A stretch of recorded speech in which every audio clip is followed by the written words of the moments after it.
Welcome to Topcast. Resources, wealth, technology, error correction, and knowledge creation. Well, I've set myself quite a high bar there of linking these concepts together. But long-time listeners to Topcast will understand already how it is that these concepts are logically connected. Let's take seriously for a moment a link I first saw made in The Beginning of Infinity by David Deutsch. A link made between epistemology and morality. That link is, do not destroy the means of error correction. It is a moral claim. Do not do this thing. And it is an epistemological claim. It is about the means of error correction. What is error correction really? It is knowledge creation. It is improving ideas, making rapid progress. The faster we can correct our errors, the more rapid our progress. And this is key, the faster wealth is generated. And recall what wealth is. It is the repertoire of physical transformations we are capable of causing. So an individual is wealthy to the extent they can transform physical reality around them, to construct homes or businesses, to make their lives more comfortable, fun and interesting, to buy more technology and provide for their families and get medical treatments. You know what it means to be wealthy. It is not merely money in a bank. It is all the capital one might control. Shares in businesses and property owned, and that's for an individual. And by the way, this is why claiming someone like Elon Musk should pay more tax because he has hundreds of billions of dollars makes no sense. You can't just tax his hundreds of billions of dollars. He doesn't have hundreds of billions of dollars in a bank. That's not his income. That's not what it means. Wealth is not money in a bank. It's not the cash he has on hand, the amount of currency. Most of his wealth is tied up in the share of companies he owns. To have him pay tax on all the shares he owns in the way people pay income tax would cause him to need to sell the shares he owns, and that would cause the share price to plummet. That's called liquidation. Selling off non-cash assets to make cash. So when we talk about wealth, we're not talking about liquid assets. Liquid meaning easy to flow from one kind of asset into another. Cash, in other words, or money in a bank. What we mean by wealth is what you are in principle capable of doing, capable of transforming. So when it comes to an entire civilization, we want to be able to transform the world around us, and rapidly. We want to be, in other words, powerful. If the asteroid is heading towards us, our capacity to stop it literally depends on, firstly, knowing how, so how much we know, what knowledge we have created about how to do so, and secondly, our ability to do what we know needs to be done. That's wealth. Our ability to transform matter into, say, a rocket which travels to the asteroid and which can divert its course. The exact same is true of any potential disaster. Our ability to mitigate earthquakes and tsunamis depends upon us transforming matter into buildings and other structures that can resist earthquakes and tsunamis. And so too with climate change.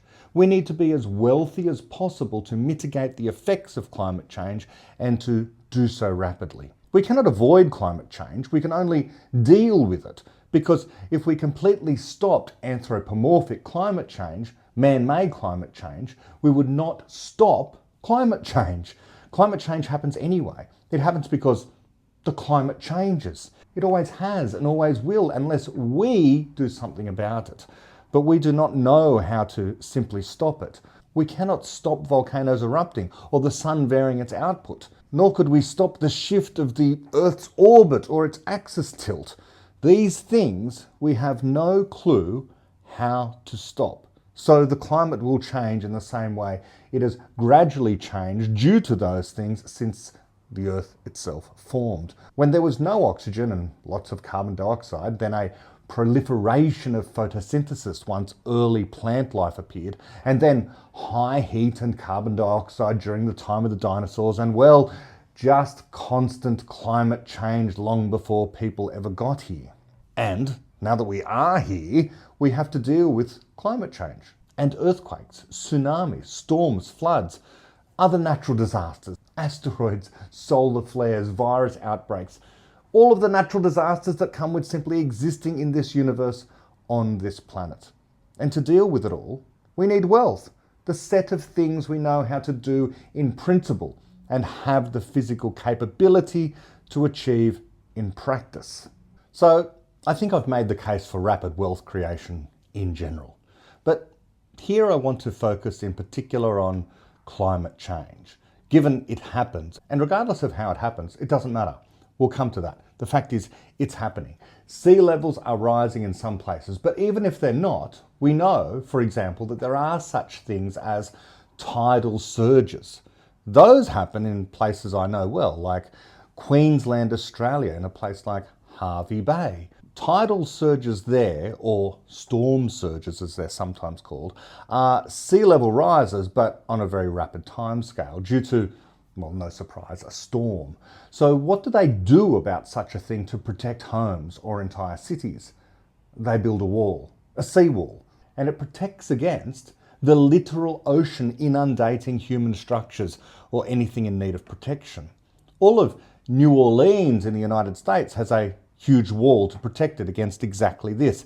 And it was that failed during Hurricane Katrina, famously in 2005, causing the death of over 1,300 people. To build a seawall takes wealth.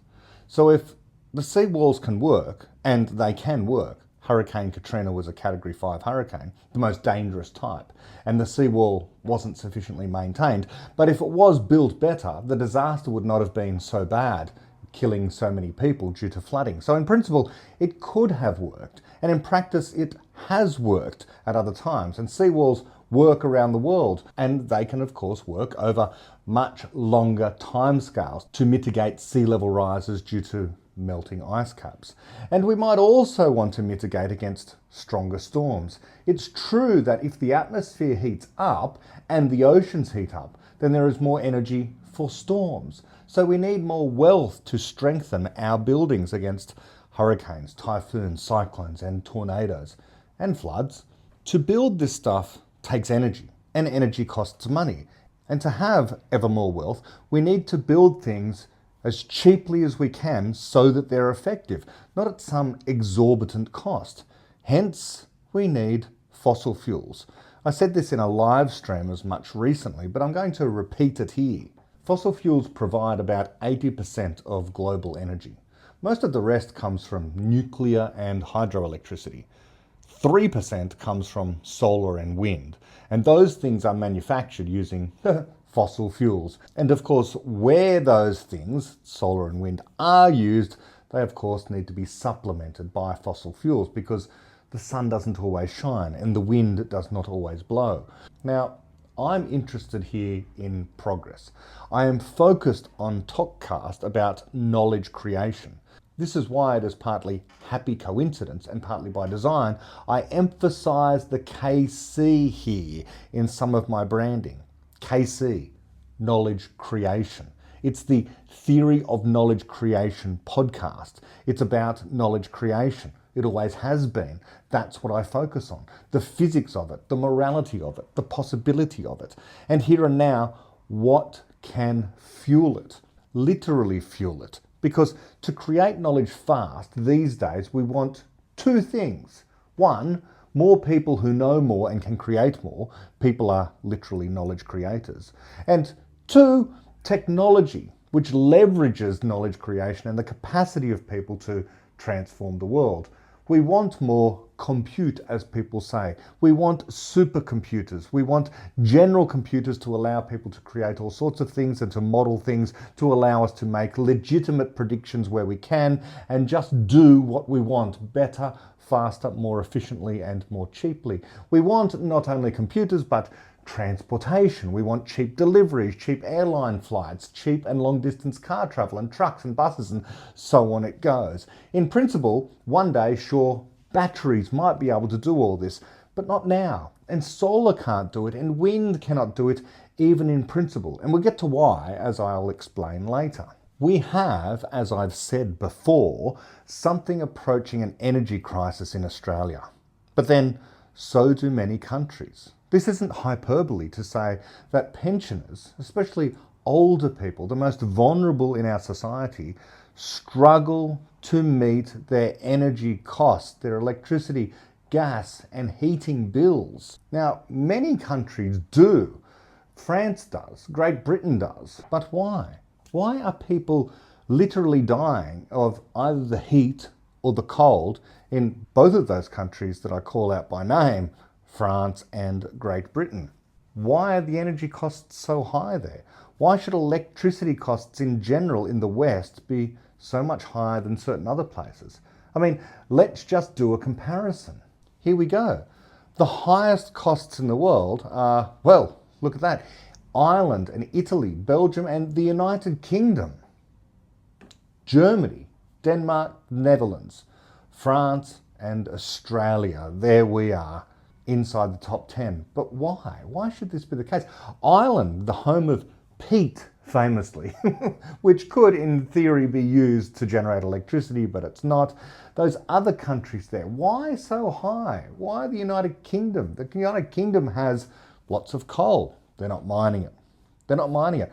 Australia, Australia sits atop, as I say, some of the largest reserves of coal in the world, and we'll get to that. And yet, we have among the highest electricity prices worldwide. This, as it says there, is the cost in US dollars per kilowatt hour. So near the top, we've got those countries that I mentioned. And then as we go down, the United States is somewhere near the middle. And then as we move towards the bottom, you have places like China, India, and Russia in particular. Let's call them out by name. China is just so low there. India is low as well. They're equal, and Russia is lower still. Why is Australia so high? We should have among the cheapest electricity in the world because we sit atop vast reserves of natural resources. Why is any of this the case? Well, it's no accident. It's no accident that Australia has such high energy costs and China has such low energy costs. One of those countries has policies that cause them not to build more coal-fired power stations. And one is building coal-fired power stations at something like the rate of 2 coal-fired power stations per week. And Australia won't even build 1 more per year. And yet people hold up China as some sort of exemplar of renewable energy, as if they're building more solar farms and more wind power than anyone else on Earth, and that we should follow in their footsteps. Well, is it the case? Well, yes, they are, but they're also exporting a whole bunch of those solar panels and the wind farm technology to other countries, causing them to impoverish their own citizens, because in Australia, we're paying a lot of money in order to use solar and wind while we export so much of our coal off to China, while refusing to use more of it at home in order to reduce the cost of our own electricity and energy production in general. But is China really an exemplar of renewable energy? Let's have a look. Most of their energy, as we can see here, is actually still generated by coal, the vast amount by coal. A lot of the rest is generated by hydropower. They have the largest hydroelectric plant in the world, and they have lots of dams, and lots of electricity is produced by hydroelectricity. It is a rounding error how much solar they're actually using.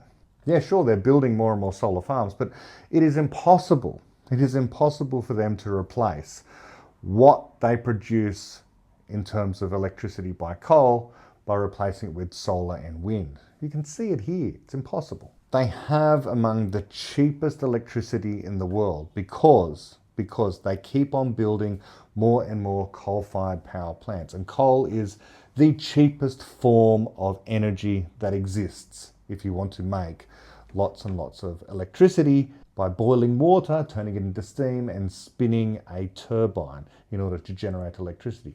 Burning coal is the cheapest, most cost-effective way of doing that.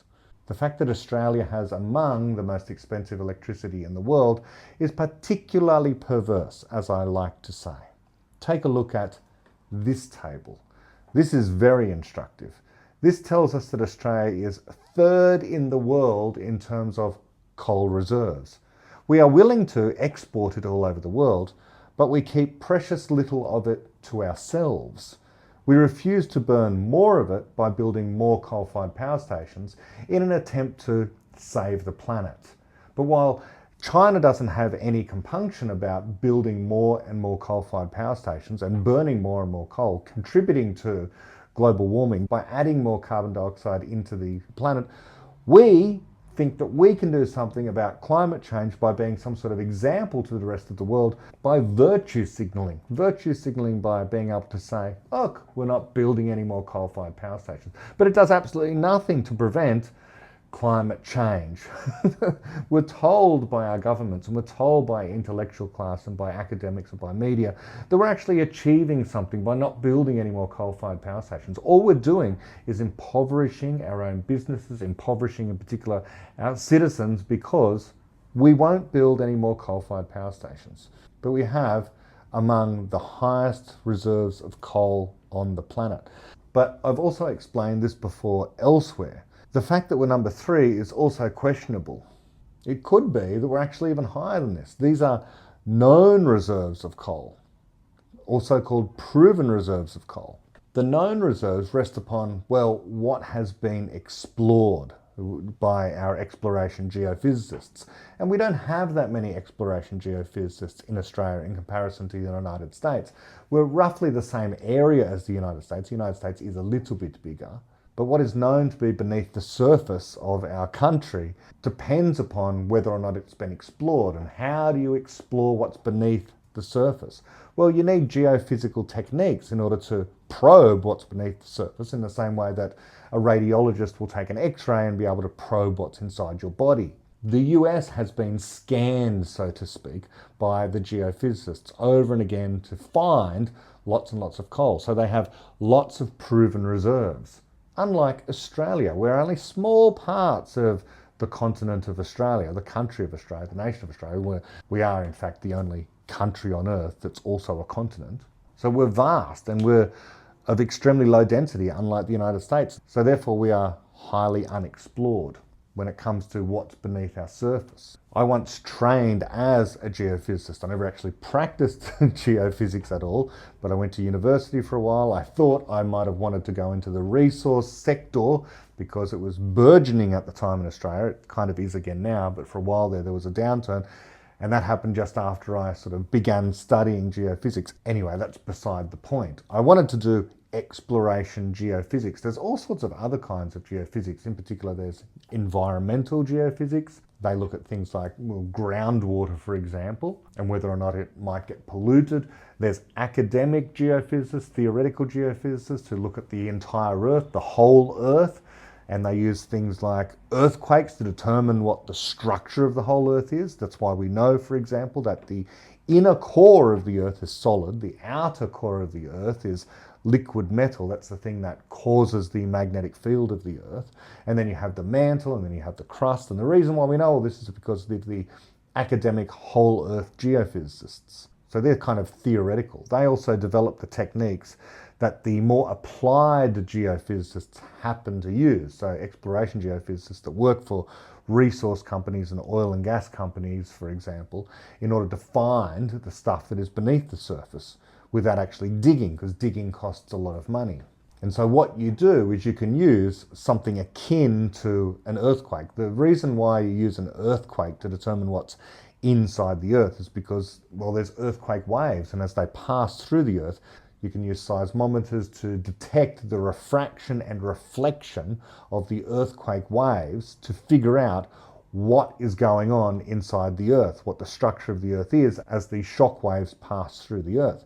What you can do is artificially create small-scale earthquakes by setting off explosions. And when you set off the explosions, you can use seismometers to detect what the structure of the Earth is, and therefore, without digging, you can find out whether or not there's a cavity in the Earth, whether or not there's a coal deposit in the Earth, whether or not there's oil down there. All that sort of stuff can be done. So that's called reflection or refraction seismology. There's also gravity techniques, which I've talked about on Topcast many times before. You use a literal gravimeter, this very heavy device that you put down on the ground, and you measure the value of the gravity, 9.81, and then a number of other decimal places after that, which subtly changes as you move the gravity meter from place to place. Usually pick this thing up and move it about 10 meters, and you plonk it down again, you take another reading, you pick it up and you move it around along a grid type area, and then you get this map of the value of gravity across a large area of land. And then you have to correct. That's a nightmare, trying to correct for things like if there are mountains nearby, what the moon might be doing at a particular time. There's all sorts of corrections you need to make to the value of gravity that you have. And once you've done all this, you have a map of the value of gravity across an area of land that can determine what the subsurface is. It's actually kind of fun to do. There's that. There's also resistivity techniques where you measure the resistance of what's beneath the ground as well. You can use magnetic techniques. So there's all these sorts of really cool techniques that you learn about if you train as a geophysicist. And I also mentioned that there's the environmental geophysicist that can figure out stuff like, well, is there groundwater? And groundwater means water that's under the ground. And we have a lot of that in Australia, like for example, the so-called Great Artesian Basin. Although Australia is a desert, we have this underground water that is sometimes used for irrigation. And so there is a tension between the miners, the resource companies, and the farmers who work in agriculture, quite obviously, who want to water their crops and water their animals as well in order to produce the food that keeps the nation fed, and then of course to export our Wagyu beef and all of our crops around the world to make Australia money, versus the miners who want to do things like fracking. What fracking is where you put explosives in the ground and fracture the sedimentary rock to release natural gas. But in doing so, you can also release chemicals into the groundwater, and that can kind of poison the water. And so it's much more difficult to then use it for watering of crops and to give to your livestock and that kind of thing. So the government has to get involved. This is a legitimate use of government. People say you can do away with government, but how do you decide? How do you arbitrate between farmers and resource companies? It can be very difficult to reach agreement on these things, and so people have to go to court, but usually it's the government that decides what they're going to use particular land for. Is the land going to be used for resources? Are you going to dig it up? Or are you going to use it for agriculture? And also in particular, are you going to do fracking, which can infect the groundwater? So anyway, I mention all that stuff about geophysics in particular because Australia has not been as well explored as the United States. When you look at the geological maps of the United States, they are done to high fidelity, high accuracy. You know what is beneath the surface in all parts of the United States, but in Australia there's large parts that are not explored to that level of fidelity. So our so-called proven reserves are not as high as somewhere like the United States. I'm of course a Popperian, so to me proven simply means known. It's an estimate because, well, we haven't explored everything, as I say. And what we do have, we tend to export vast amounts of it. And this is why we are so wealthy as a nation. And yet sometimes the citizens themselves are not particularly wealthy. They can still be taxed high. But the resource companies, well, they are taxed extremely high. And so a place like Western Australia, the state of Western Australia, which is the largest state in all of Australia, has a vast amount of money because of, in particular, mining companies like Hancock Prospecting, which is run by Australia's richest person, Gina Rinehart. Our richest person is a woman, which is unusual for around the world. Often the richest person is not a female, but in Australia it happens to be. And she is, of course, demonised by large numbers of people in Australia, particularly on the left-leaning side of politics and in government in particular. They always want to cast her as some sort of awful person, but in fact, She does a lot of great things for Australia. And to her credit, recently, she's been making some wonderful advertisements. These advertisements about the benefits of resources to Australia. Finally, we have people standing up in Australia and saying, this is what our company does for the nation of Australia. That all the taxes that her company in particular pays fund things like teachers she mentions and nurses she mentions that work for government, in particular in Western Australia, contributing about a third, or I think it's a quarter or a third of something like the entire revenue of that state. Hi, I'm Gina Reinhardt, very proud patron of 4 of our Olympic team sports, perhaps better known for my role in Hancock and Hancock Agriculture. Years of dedication, training and hard work are required to become an Olympic athlete. Mrs. Reinhardt and the dedicated team at Hancock Prospecting have also been working hard for years to build Australia's most successful private company ever. Hancock's contribution in taxes and royalties over the past 5 years has exceeded $14 billion, sufficient to fund more than 30,000 nurses each year. And so there's that. But of course, she provides vast amounts of resources to the world as well as to Australia. So she does mining of all sorts of resources. Australia is like a huge mine that provides minerals and provides fuel that powers the world, in large part other countries around the world, in particular China.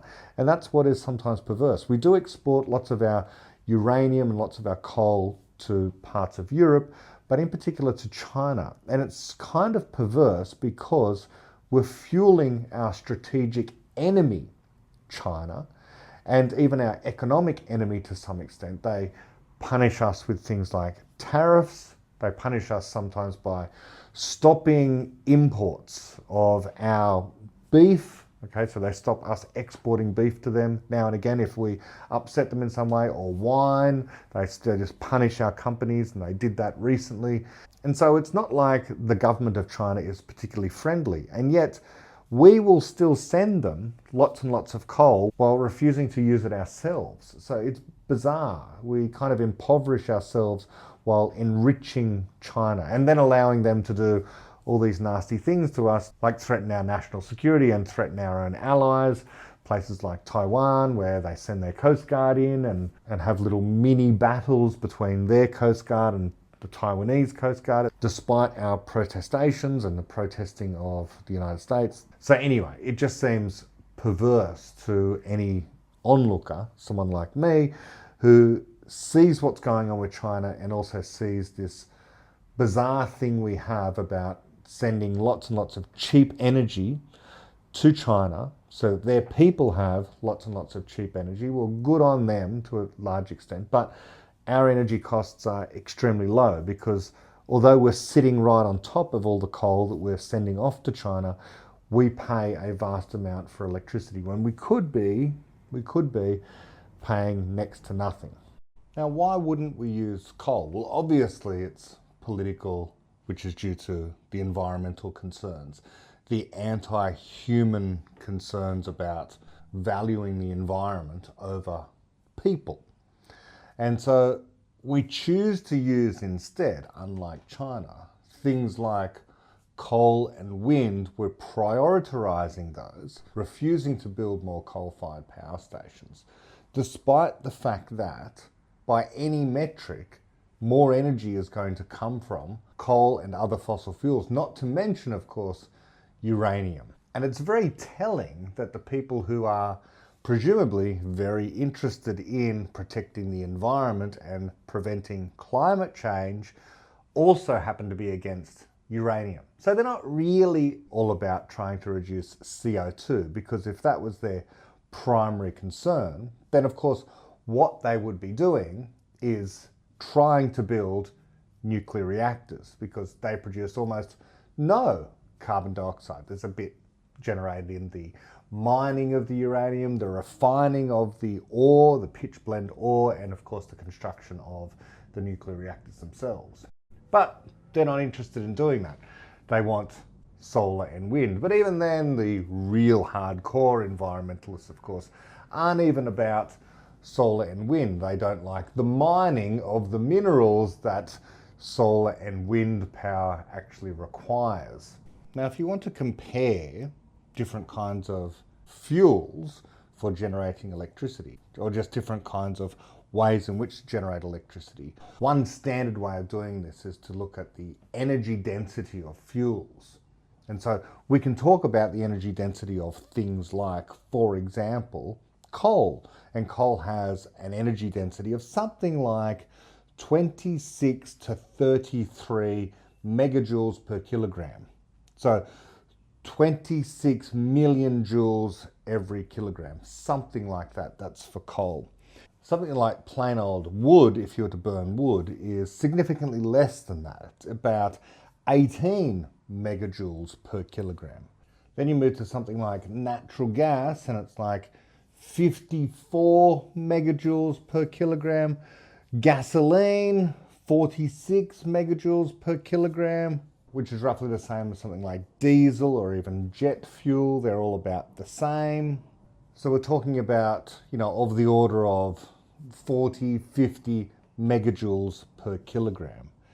Now you move to something like a nuclear reactor, and it's completely different. You're looking at orders of magnitude difference. So something like uranium, instead of being of the order of 40 to 50, if you're lucky, something like that, megajoules per kilogram, you're talking about, in the case of uranium, for a fission reaction, 80 million or 81 million megajoules per kilogram. That's ridiculously high. Now, of course, uranium takes a lot more energy to get out of the ground. You're going to have to refine the pitch blende ore or whatever rock you happen to be extracting the uranium from. That's going to take a lot of energy. However, of course, you're producing all of that energy from your nuclear reactor, so it's easily worth it in the long run. Now you compare that to something like a fusion reactor, the theoretical fusion reaction, and you're looking at, instead of 80 million megajoules per kilogram in the case of fission. So if you move to something like a fusion reactor, a theoretical fusion reactor, we don't have one yet, but if you were able to do a fusion reaction, then you're looking at something like 640 million megajoules per kilogram. So that's crazy. That's crazy in comparison. Now, in theory, the perfect reaction, a perfect conversion of matter to energy, would be an annihilation reaction. So where you take antimatter and you combine it with matter, and then you get perfect conversion of the matter into energy, which is what Star Trek used in order to power their vehicles, was the antimatter annihilation reaction. Well, then that would give you something like 90 trillion 90 trillion megajoules per kilogram. Okay, it's actually 89,875,517,874 megajoules per kilogram, or 90 petajoules per kilogram. So anyway, the point is that you're getting a lot more from a nuclear reaction than you're getting from a chemical reaction like the burning of coal. And then you have to compare those things to something like wind and solar. And it makes no sense to try and talk about wind and solar in those terms because you're not burning anything. So there's no such thing as a number of joules per kilogram, because there's no such thing as a kilogram of solar energy. There's no such thing as a kilogram of wind power. So how do we possibly compare the burning of fossil fuels or a nuclear reaction to something like solar and wind? Well, you have to talk about energy concentration, something like that. Or better yet, and as I tried to talk about in my live stream on this, the only way really to do this is to talk about the number of joules per meter squared per second that you're getting, the watts per meter squared that you're getting. And this is, again, a difficult comparison to make. But if you do try to do this comparison and you look at the footprint, let's say, of the size of a solar plant, so taking into account the entire area taken up and the amount of joules that you get per meter squared of the solar plant, or of the wind plant, which is spread over a huge area, compared to the area taken up by a coal-fired power station or a nuclear power station, then that's a comparison that you kind of can make. But even then, it's not really valid. But you're looking at something of the order, taking into account the efficiency of the solar panels and things like the fact that the solar panels are not going to be able to generate electricity at night. They're also not going to be able to generate much electricity as the sun passes overhead, as it begins to set, or as it rises of a morning, or when the clouds go over, or at certain times of the year when the sun is lower on the horizon, for example in winter in many places. Taking all of that into account, then you're looking at something like 5 watts per meter squared, something like that, when it comes to solar and even wind, which is much, much less than what you would get from solar, given the fact, and we will come to this shortly, that the solar constant is about 1,300, something like that, watts per meter squared.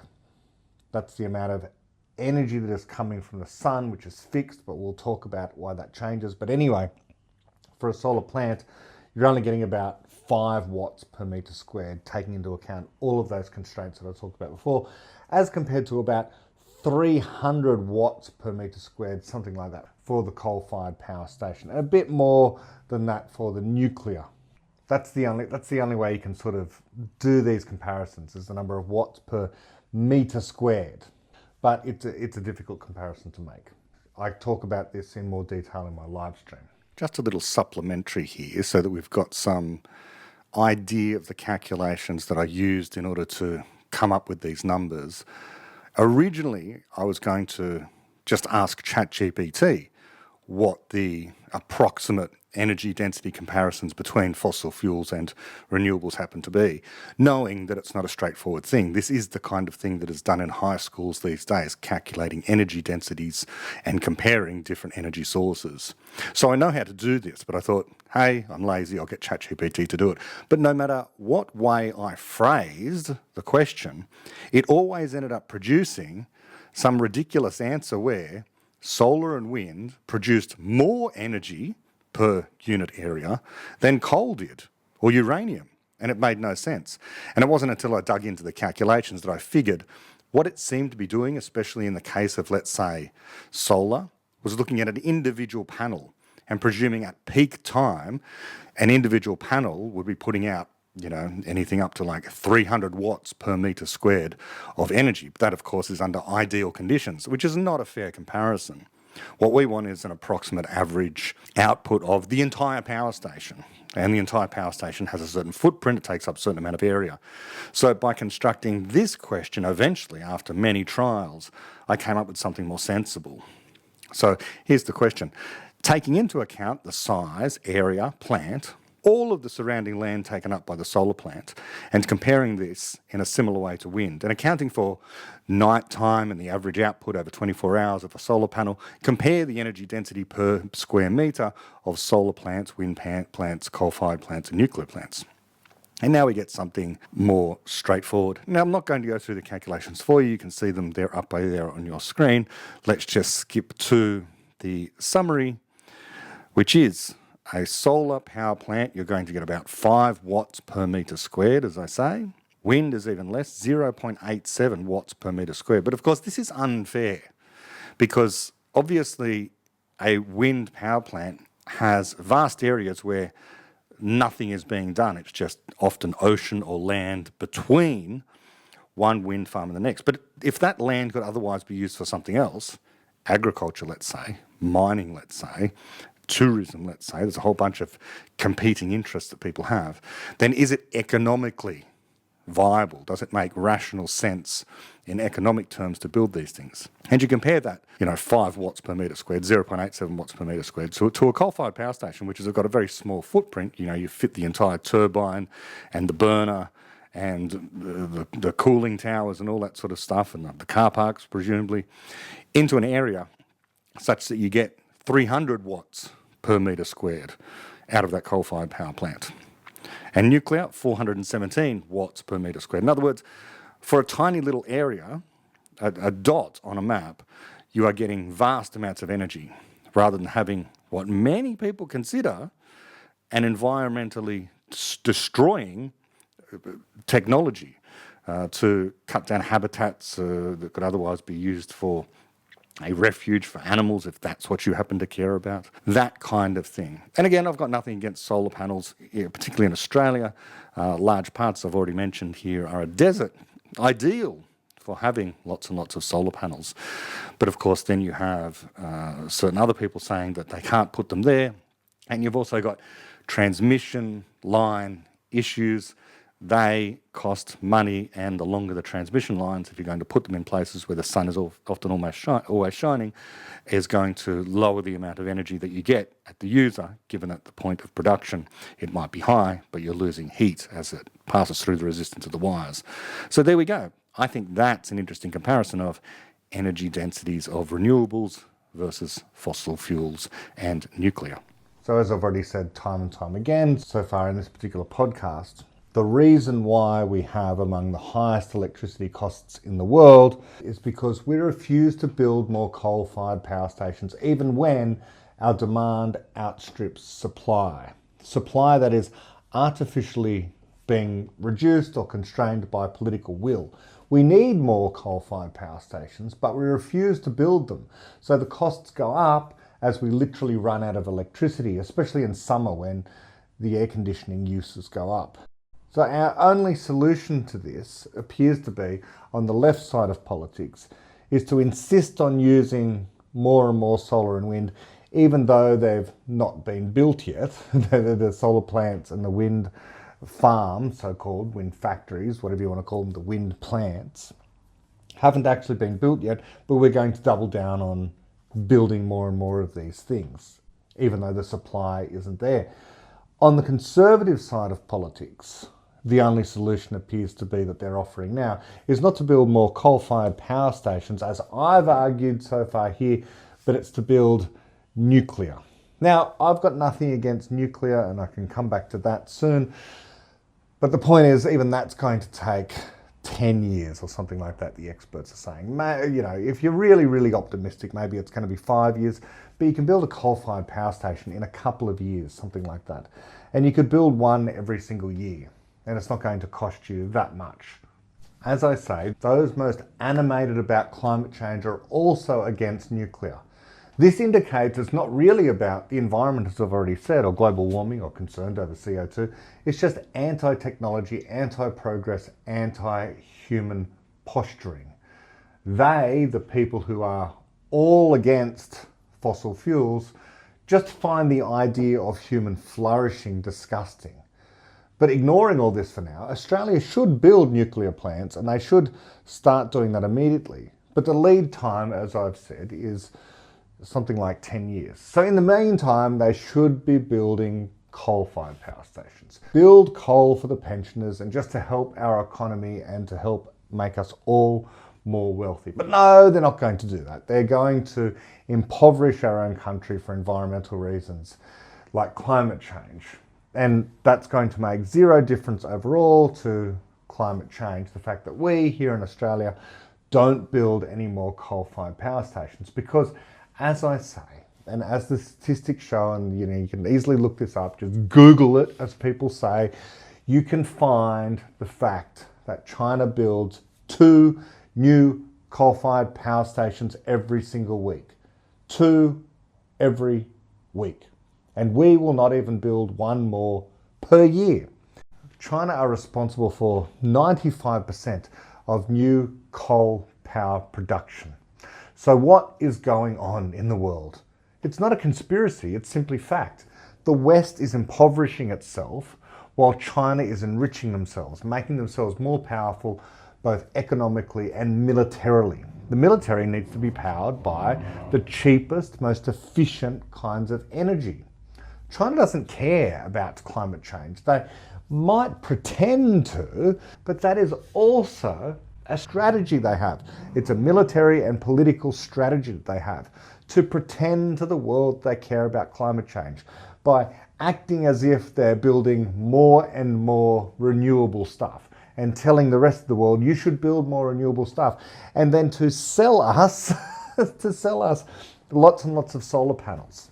And so they can say, and the left says, look, China builds more solar power than anyone else, but it's still tiny in comparison to their coal output. As I've already shown you the graph, let's put it up again. Here we go. They're held up as this beacon, as I say, of green energy. It's bizarre. You just look up the figures on this again. That's all I can say. Australia is 6th in the world for solar energy, by the way. We're ahead of Spain, we're ahead of the UK, we're ahead of France and Brazil. Big economies. And yet our own politicians are saying, we need to do more. We still need to do more. We still need to impoverish ourselves even more and to produce more solar and to build more solar plants. But we don't have time. We honestly don't have time to worry about building more solar plants. So, given that our population is suffering when it comes to literal cost of energy. A second interlude here. As so very often, people can agree on what the problems are. Here, among other things, the Prime Minister of Australia, this year, 2024, agrees that the cost of electricity is adding to the cost of living, and people are suffering in this country, this first world country. However, although the problems can be agreed upon and seen by all, solutions are far more elusive. Their solution is to redistribute money from one area of the economy, the mining area for example, and give it to people who pay household electricity bills. And so we are being offered a credit on our electricity bill from the government, as if it's a gift, one might think a bribe, in order to help us pay the exorbitant cost of electricity that we do pay here.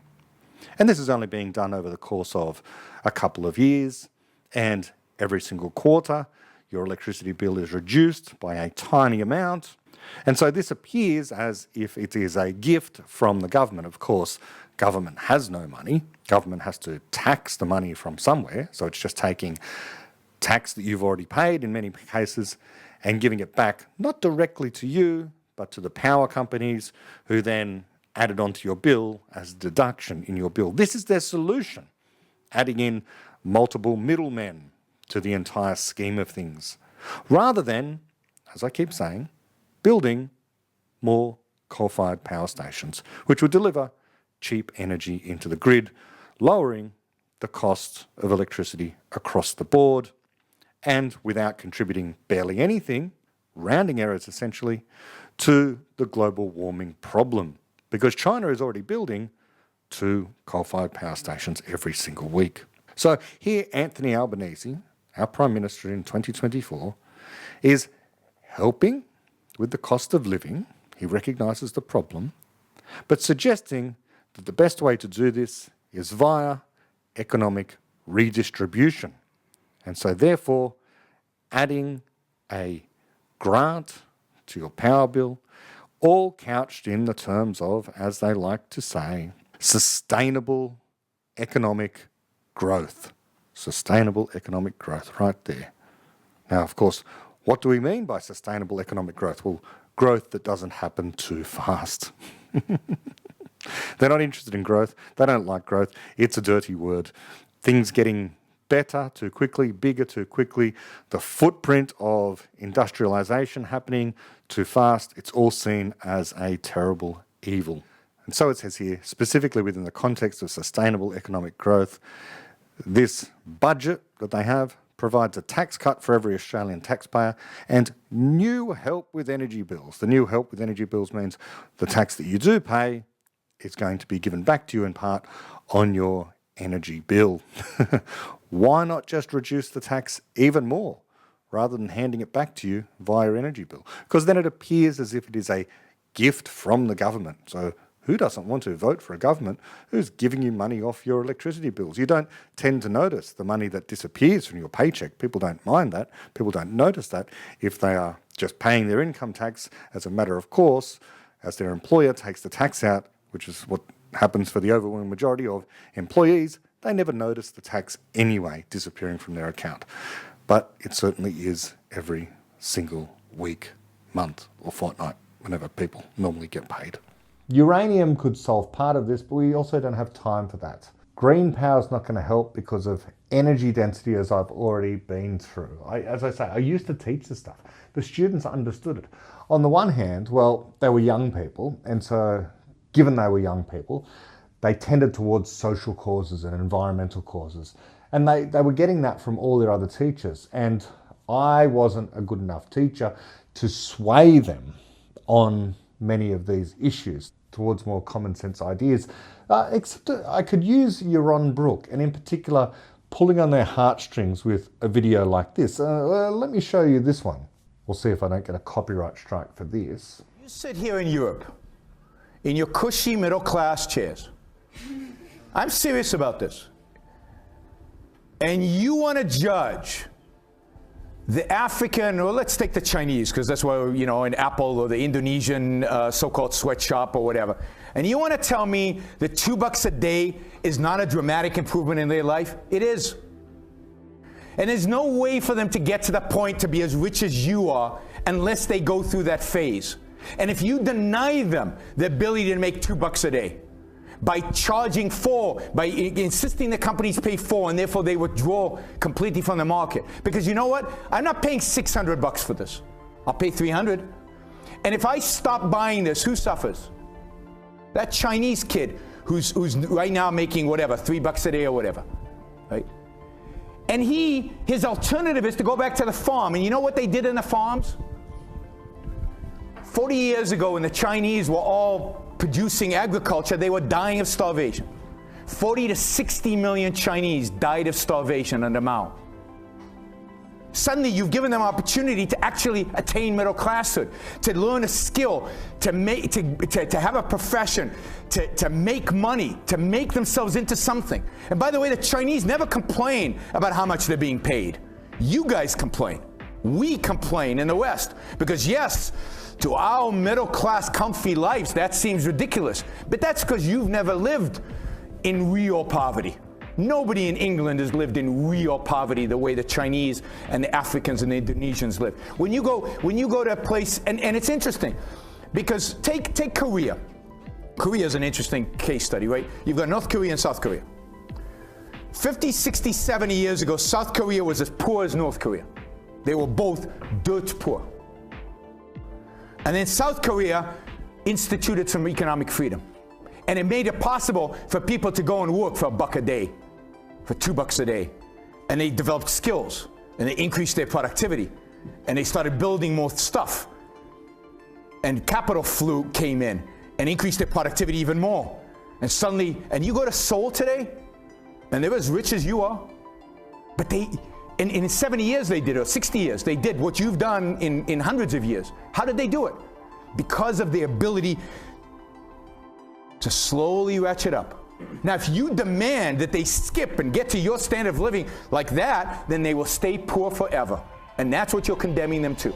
You're condemning them to eternal poverty. A kid who is getting $1 or $2 a day, his alternative is to die in the fields. You're doing him a favor by giving him the $2 a day. And he's producing something, and he's learning a skill at the same time. And one day he'll run the factory. But if you demand that he gets paid full, he'll never have the job, he'll never have the factory, and he'll stay poor for the rest of his life. And all you have to do to see this in real action is go to Asia and see how they live under poverty, and see how these countries are growing rich. And do you know that over the last 30 years, now this is not my statistic, this is the United Nations, you can look it up online, right? Over the last 30 years, 1 billion, that's with a B, people have come out of poverty in Asia. Why? Because of capitalism, not because of foreign aid. Foreign aid doesn't help anybody, except the dictators who put them in the Swiss bank accounts. What helps poor countries is freedom. You give them the rule of law. You give them property rights. If you're interested in property rights and how it helps poor people, read Capital Ideas by Hernando de Soto, a Peruvian economist, a brilliant economist. You give them property, you give them capital, you give them a job. That's how you create wealth, not by giving them handouts. So 1 billion people have come out of poverty. Now, I know some people have said, all you guys care about is the rich. Somebody said, what you care about is the rich deserve it. You know what? I don't care about the rich. They don't need taking care of, right? They're doing great. I care about the poor. I care about the poor. And the only system in human history to help the poor, to help ambitious poor people rise out of poverty and become rich, has been capitalism. Free markets are the only cure for poverty.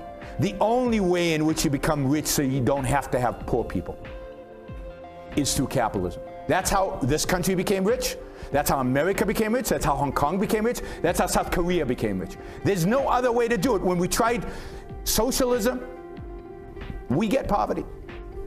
We get a return, a deterioration. We get a destruction of wealth, not a creation of wealth. So you want people to, you care about the poor and the middle class? I also care about the rich, because I think that they are villainized for, which is unbelievably unjust.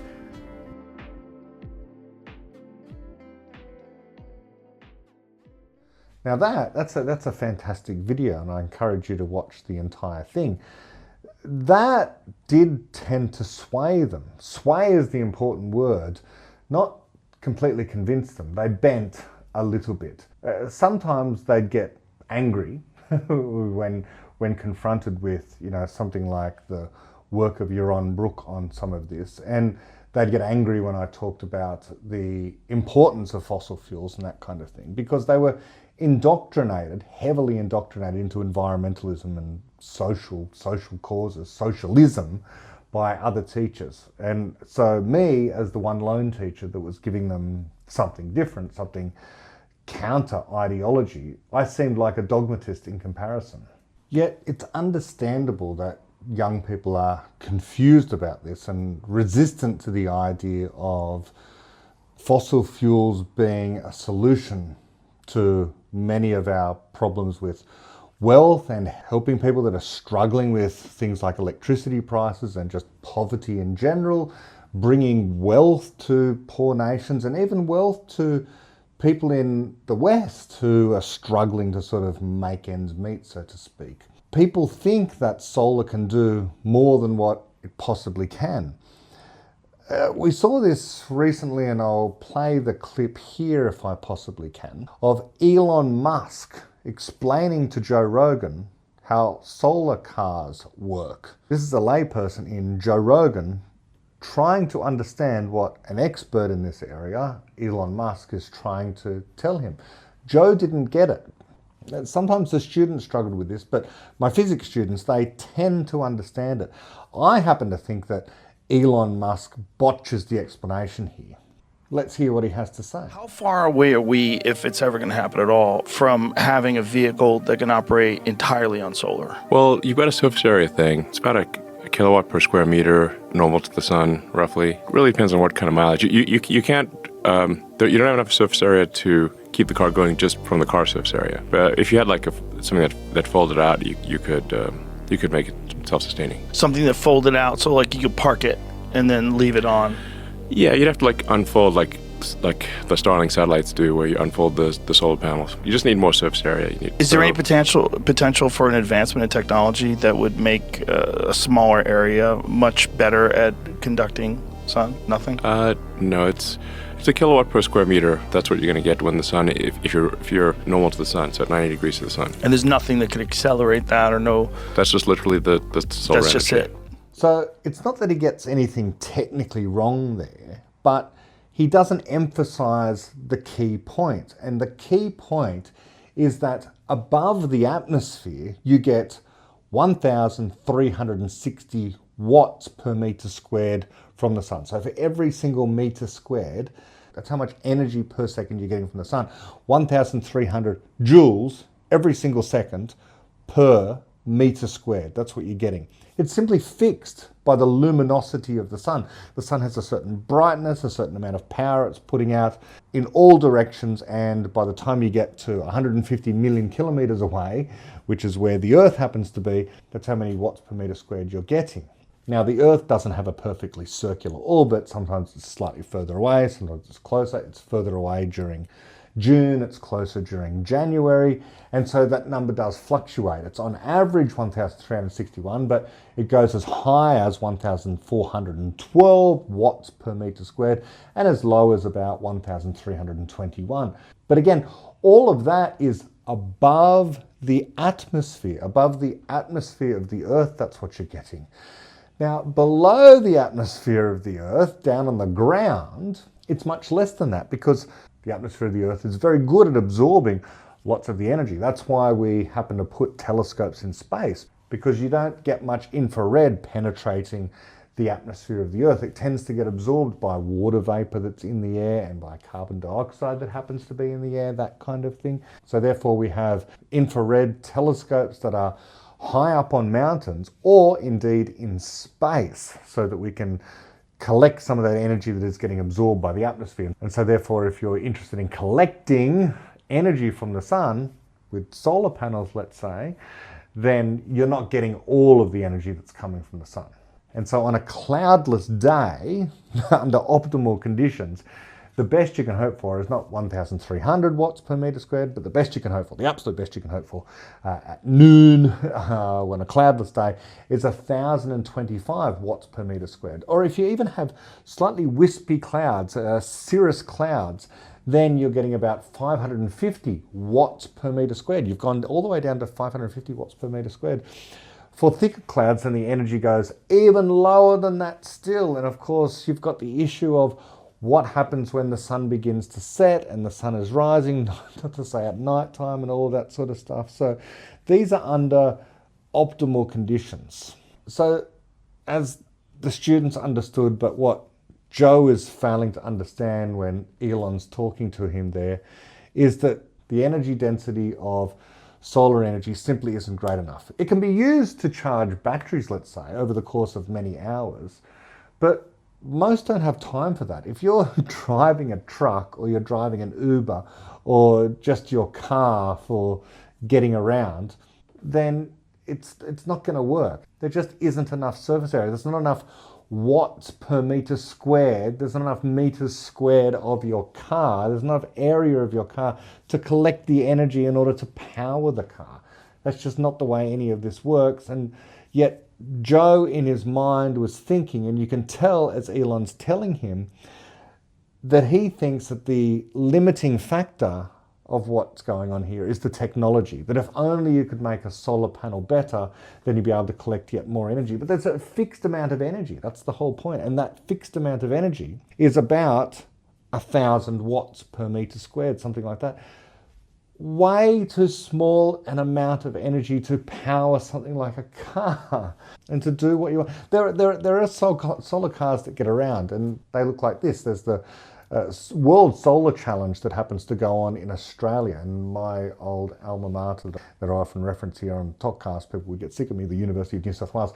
They enter a car every single year. I've had students who went on to study photovoltaics at the University of New South Wales. It's a wonderful degree program, and in fact they do wonderful things, like they actually send the students overseas to countries where they otherwise, in certain villages, don't have electricity, and they install solar panels there. This is great stuff. This is a useful thing that solar panels can do. They can be used to charge batteries in little villages that aren't connected to the grid, that kind of thing. But they also do this World Solar Challenge thing where they put solar panels on a car, but of course the cars are tiny and they're really light, and it only works during certain times of the day, obviously, when the sun is overhead, and they do it, no accident, in the middle of Australia, because heck, it's really, really sunny in Australia, and there are places and times where you don't have much in the way of clouds, and you have optimal conditions. But there's not many places in the world like that, and even then, the car isn't very powerful and it doesn't go very fast and all that sort of thing. But what you can do, and what lots of people do, is put solar arrays on top of their houses. And that's a reasonably good thing that you can do if you can afford it.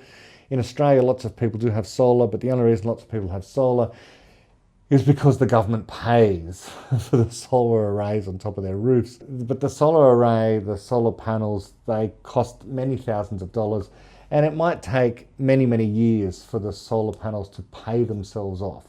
And by then, by the end of those many years, well, the solar panel needs repairs and maintenance and all that kind of thing, so it's not just a one-off cost.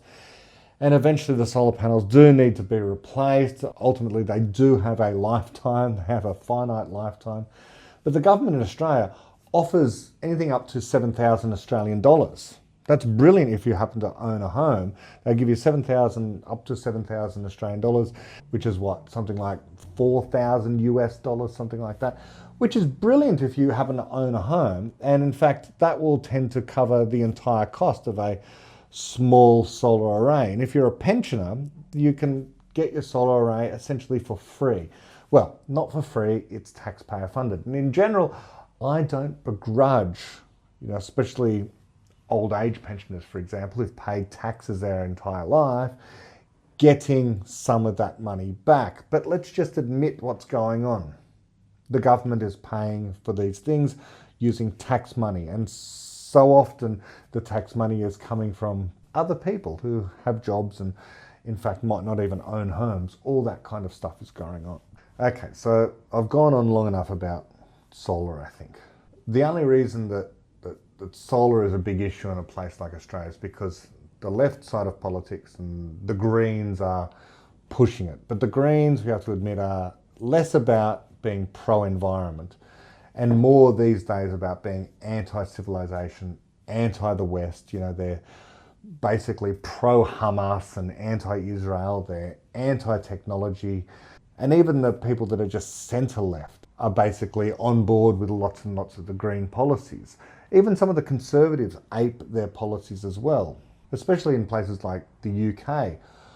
All of it reeks a little bit of conspiracy when you look into it. They're implementing the World Economic Forum, the WEF and the UN globalist ideas, their agenda. And that sounds like a terrible conspiracy.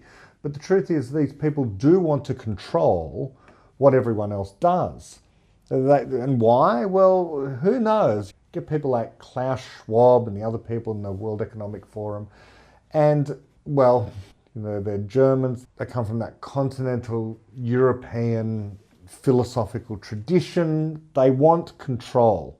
They're already wealthy. Many of them have shares in green technology.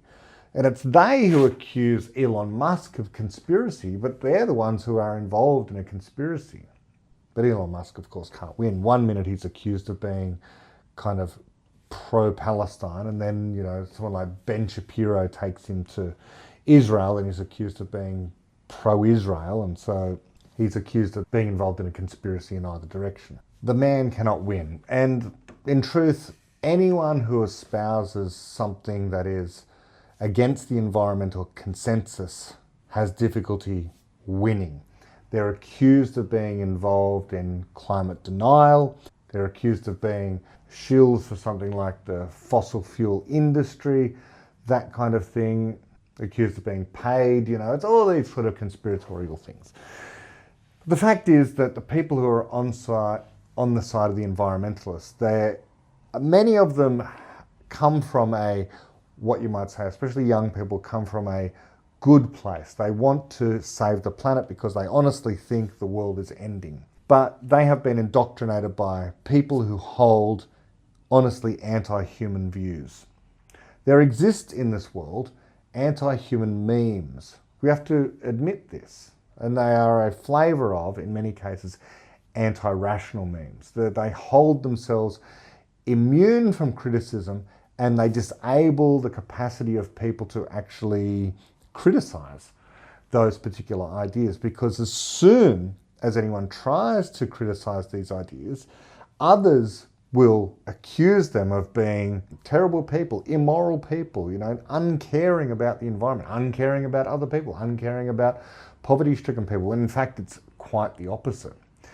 Many people who are pro-environment really support some sort of modern-day Gaia hypothesis, the idea that the Earth is literally alive and some sort of god, I suppose. They almost worship Gaia. It's Gaia worship. They, like following philosophers like Peter Singer, place any and all consciousness equal to or even above humans. So they think that animals are equivalent to humans, morally equal to humans. They want to protect animals around the world more than they want to protect humans, more than they want to make the planet livable by people, by actual human beings. But the point is, and I've said this many, many times before, and I'm following in the great tradition of what we learn in the beginning of Infinity about being properly pro-people, pro-human. The world is barely livable. Planet Earth is barely livable, barely hospitable, barely survivable. We make it hospitable. We have to protect ourselves from the environment. It is not the environment that needs protection from us. It is precisely the other way around. We need protection from it in all its forms, from storms and droughts and floods through to cosmic forces in the form of asteroids and solar flares and everything in between. Climate change is in many ways the least of our concerns. It's happening very gradually, and civilization is not ending because of it. What we are surrounded by is matter, rocks, and all of it utterly useless until we know what to do with it. A resource is otherwise useless matter plus knowledge. It is we people who transform matter into resources. Indeed, in principle, we can, as David Deutsch writes in The Beginning of Infinity, transform, quote, anything into anything that the laws of nature allow, end quote. What we need is to know how. In principle, one day we will be able to program a thing, an obedient universal constructor, to do this for us. We will still be needed to write the program. A person is always needed to figure out the recipe for converting one thing into another, for example, for transforming bauxite ore into aluminium and then into parts of a jet aircraft, let's say. But we are not there yet. We are always in a transition phase to a better world, and we need to be honest about where we are while being optimistic about where we can get to. Where we are is in a place where people need cheap electricity to power their devices, their homes, and in particular to lift people out of poverty. This allows them to escape much of their toil, and one day perhaps all of it, so that they can live lives they are actually destined for, that people are here to live for, and that is to create. That's what we're here for, ultimately. And we do that by being free to correct errors in what we know. And that means we need to learn. So ubiquitous technology powered by cheap electricity and the mining of the solid earth, and soon perhaps asteroids, for the materials to build what we need to make our lives better in the here and now. And that means ultimately finding planet B, which we already have. It's Mars. And as I said, back in 2021, right here, I'm talking about the 452nd planet found by the Kepler Space Telescope. And it was designated Planet B. It was the 452nd planet designated B. So there has been lots of Planet Bs.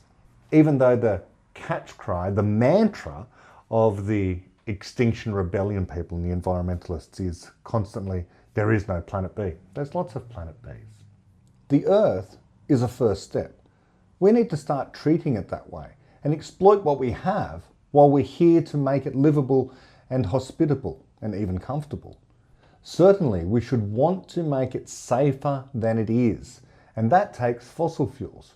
It takes literal fuel to provide the energy to manufacture the technology to leverage knowledge creation, so that we have the wealth to continue the cycle of creating more knowledge to figure out how to turn more otherwise useless matter into resources and energy sources to fuel error correction and to make progress faster, so we can solve the problems we are yet to encounter, including the problem of how to make wealth ever faster, because the problems really are coming that we do not yet know about and are not expecting.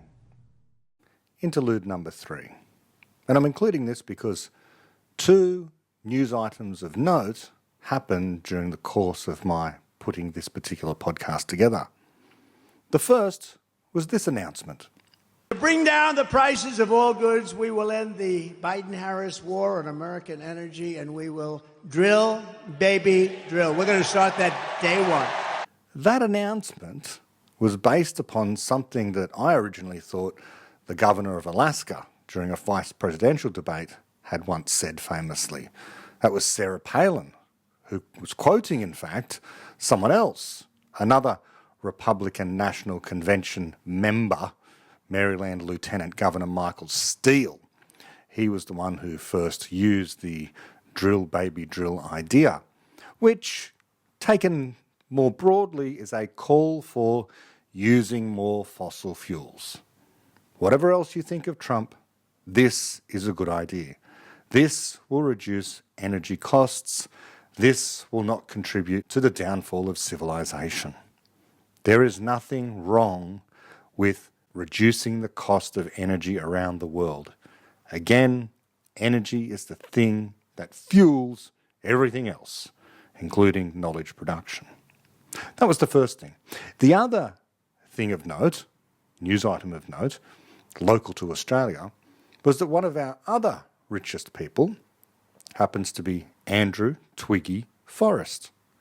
And just like Gina Reinhardt, the richest person in Australia, he earns his money also from mining, taking stuff out of the ground. But he likes to cozy up to the politicians somewhat more than what Miss Reinhardt does. So Mrs. Reinhardt isn't particularly liked by the elite class, but Andrew Twiggy Forrest is. Now, why would that be? One reason is Twiggy Forrest invested heavily into a number of green projects. Rather like Elon Musk, he wanted to corner the market on certain areas of environmental technologies. In the case of Twiggy Forrest, it was so-called green hydrogen. What is green hydrogen? Green hydrogen is an interesting sounding technology where you take something like wind or solar and you use that to perform electrolysis on water, generating therefore hydrogen, which itself is a concentrated form of energy. So it could, and does in many places around the world, fuel cars, which use engines that burn hydrogen, and out the exhaust comes water. So it's a wonderful fuel if you can get it. Most of the hydrogen that is used for this comes from fossil fuels, so it's not green. So Twiggy Forrest argued if he could build enough solar panels and wind farms, then it would be cost effective for him to electrolyse water and to store the hydrogen for use to power any number of vehicles or other devices. Many people invested, the government gave him great subsidies. It was all looking towards the good. Our Environment Minister, our entire government, the Prime Minister were all on board with Twiggy Forrest until this happened. The writing was on the wall when it came to green hydrogen. It just was not economically effective, even with the backing of the government, even with the subsidies. And so 700 people lost their jobs. The market speaks in the end. If it can't work in Australia, it really isn't going to work anywhere for now. Because for now, energy costs are already skyrocketing. And this is even with fossil fuels. But because we, as I have emphasised throughout this entire podcast, we continue to artificially inflate the price of fossil fuels by artificially reducing their supply in wealthy Western countries, we are going to find it difficult to persuade people to increase their power prices even more by tending in the direction of ever more renewables. We need to use more fossil fuels. We've been lucky so far, but it's simply reality, not pessimism, to appreciate that the cosmos is a vast place and we have only scratched the surface in understanding it. So we need wealth. We need power to deal with the problems not yet encountered. So let's make ourselves as wealthy as we can, as fast as we possibly can. We need to save ourselves, not the environment. And one key way to do this is to give people choice rather than foist solutions onto them. Let the market decide what energy sources people want to use. People like Sam Harris say that the market cannot solve something like climate change. And for that reason, we need regulation. We need to start foisting solutions onto people. We need an expert class to tell us all what to do, because we cannot possibly come together and cooperate to create the solution the experts deem as necessary. But the experts in science, and climate science in particular, might know what is, but they cannot know what should be. They cannot know what policy should be implemented, because that is not a matter of science alone, but also economics among much else. It is a matter of how to generate wealth faster. And that may mean, even if you are myopically focused on climate change, that more use, not less, of fossil fuels is needed. Perhaps the solution is ultimately more fossil fuels so that you can build the seawalls and stronger structures, and air conditioning can be made, and so on and so forth, more cheaply. Perhaps it is a device yet to be invented to sequester carbon dioxide by sucking it back out of the atmosphere.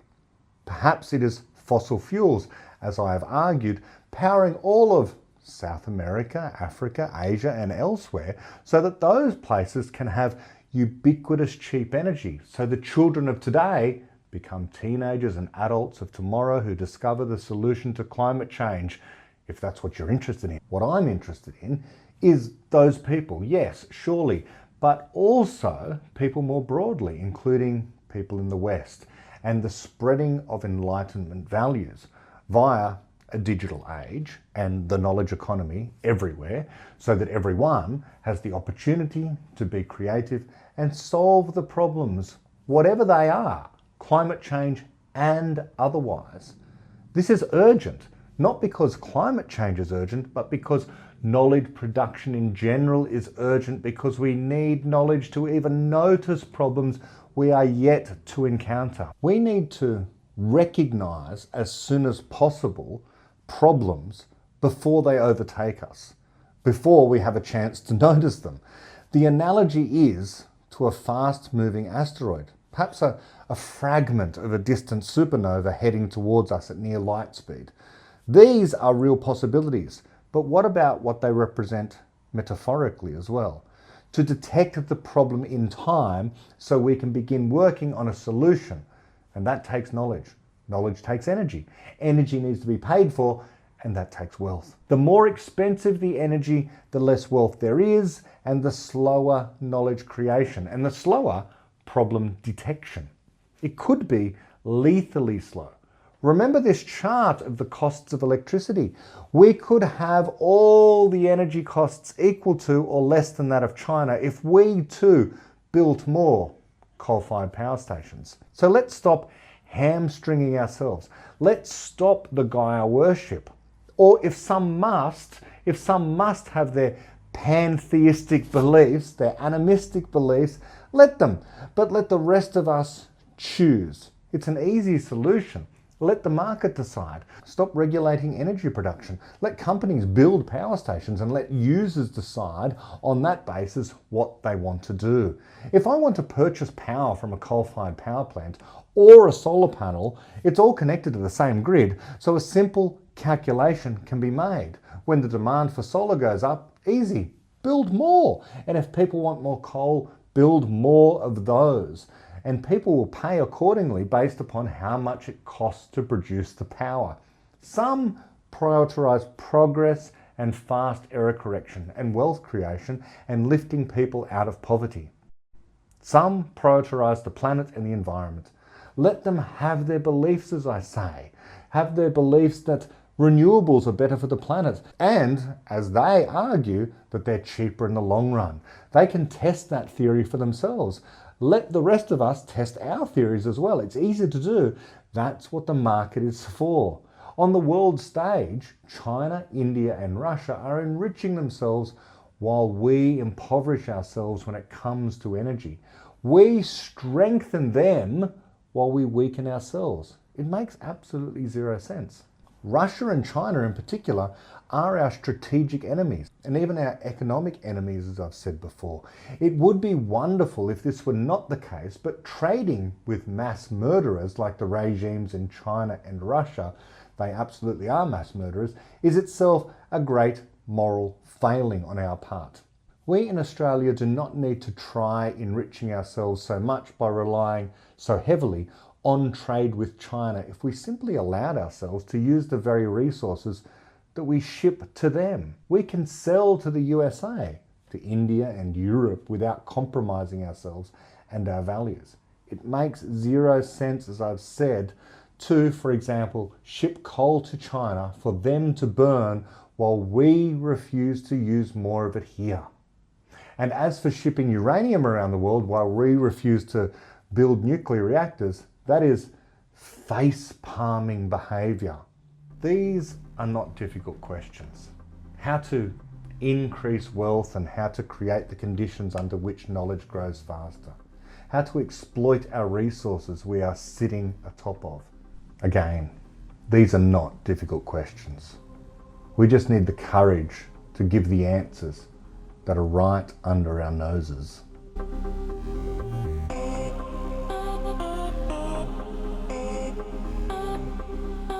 Thank you for watching and or listening to Topcast.